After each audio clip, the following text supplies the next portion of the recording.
Hey guys, how are you? Welcome to the Great Apostate. I haven't done one of these videos in a while, but I really felt the need. Some of you will be well aware that every once in a while, the Jehovah's Witnesses produce a new book. Every once in a while, it's also a terrible book. I mean, they're all terrible. Let's get that out of the way first.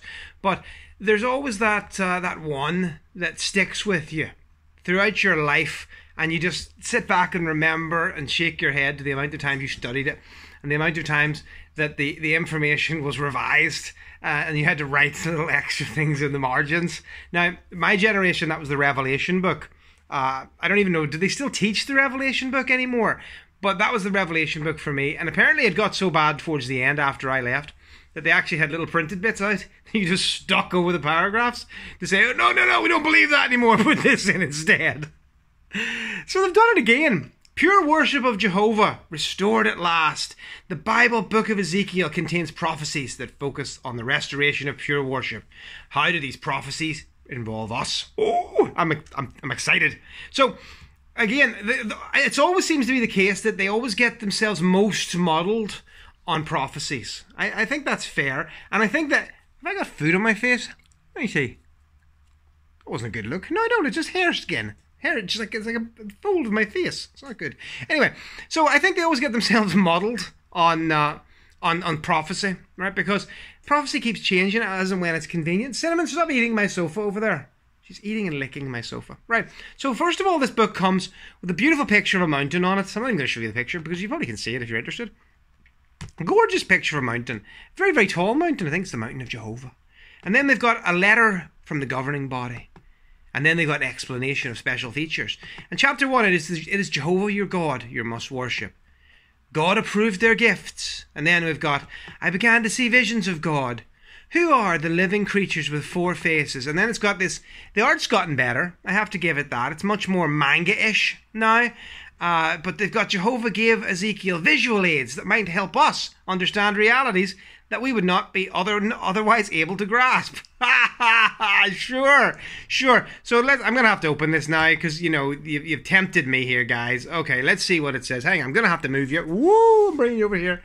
Let's see what these four living creatures look like. And then, woo, I'm bringing you back. Okay, so we've got this weird-ass it's like a four-creatured headed thing. Bull on one side. I'm bull on this side. Bullshit. Human on this side. Lion on this side. And then on a fourth side, I think I've given you four sides, there's an eagle. And this is to reflect all kinds of awesome things. The art's very impressive. I have to give it that. I like that. I'm not sure I'd like to meet this thing. But never mind. It's going to mean something really important. And I'm going to get to that later. Section 2, it was my sanctuary that you defiled. See the evil, detestable things that they are doing. Ezekiel observed shocking scenes that reflect the spiritual ruin of the whole nation. Now, it could be just his nation, but no doubt it's going to be moved forward into today, and we're going to have all the little kids studying this in the Kingdom Hall, hearing about homosexuality and sodomy in the most disgusting terms possible. They're going to hear about rape and murder, everything just to give them a good nightmare before, you know, and said, Mommy, when's the new system coming? I'm so frightened of the world. And in keeping with that, the next chapter is the end is now upon you. Funny that. Now, any young Jehovah's Witness watching this video, if you've got the guts, you might notice that I am not as youthful as I used to be. I still feel it, though. I'm 43. And I thought the end was coming when I was, like this chapter, 6. It's not coming. Hasn't come. Okay, moving on. The nations will have to know that I am Jehovah. I will collect you together. Restoration of pure worship promised. I will raise up one shepherd. Oh, here we go. We're looking for that Jesus. I will give them a unified heart. Now, you see, unified, that's a very interesting thing. The Jehovah's Witnesses feel they are correct because they are unified.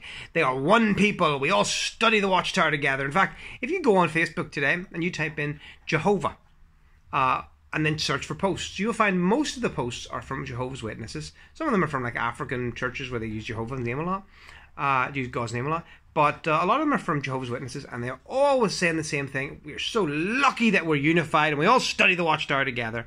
And that's why the Jehovah's Witnesses love these scriptures. I will give them a unified heart. Probably didn't even say that in the original verse. It probably just added that a little bit or tweaked it to make it look better. Chapter 10, you will come to life. Ezekiel has a vision of a valley full of dry bones that come to life. What does this mean? Oh, cool! Let's find out! Chapter 11, I have appointed you as a watchman. Who has he appointed as a watchman? What are the roles and responsibilities?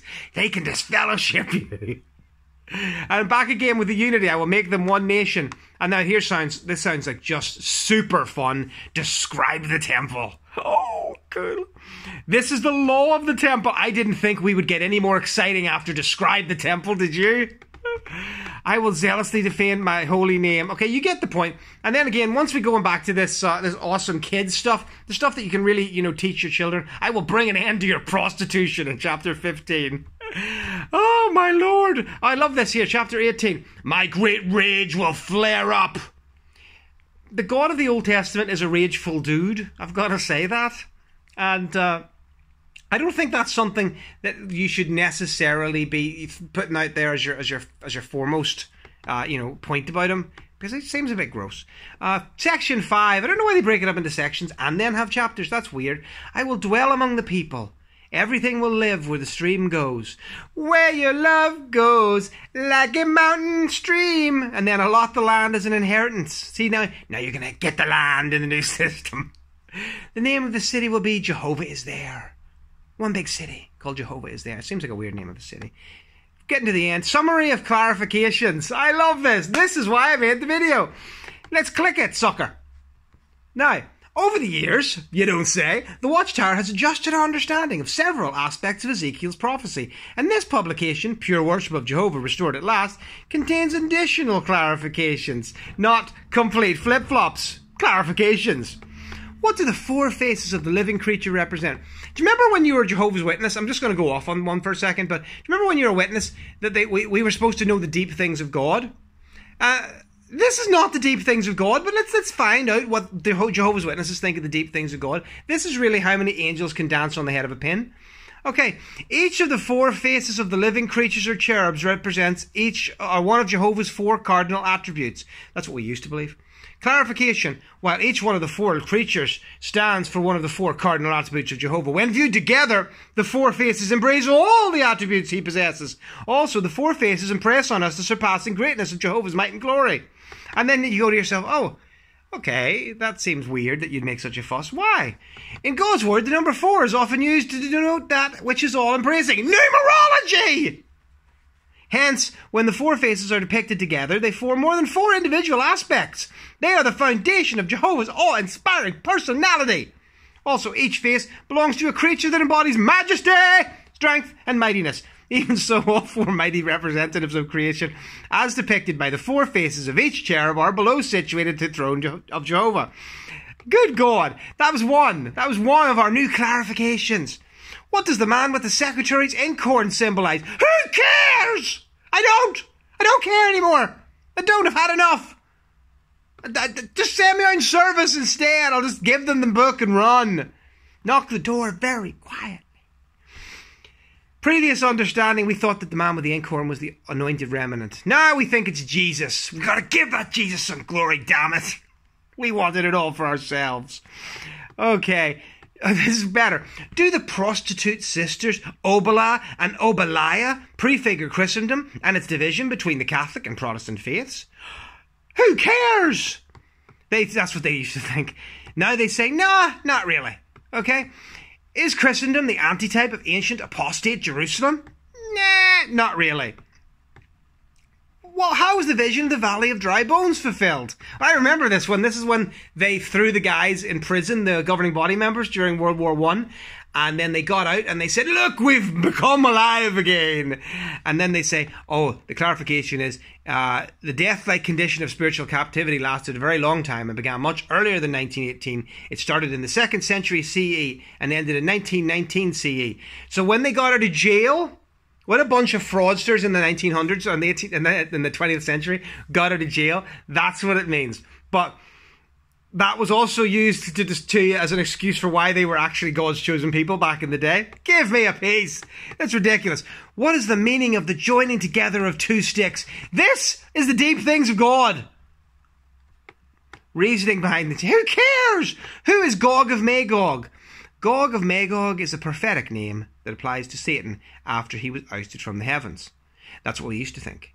Now he refers to a coalition of earthly nations that will attack pure worshippers during the Great Tribulation. Coming at you like a ray, like a beam, Jehovah's Witnesses. No one cares. Then there was this talk about the new man of the north or something is Russia, because you got banned. Should have been banned. You terrible cult, guys. Did Ezekiel see and tour the great thing? I don't care. This is what your children are going to the meetings to study. This. Give me peace. Guys, thanks very much for watching my videos.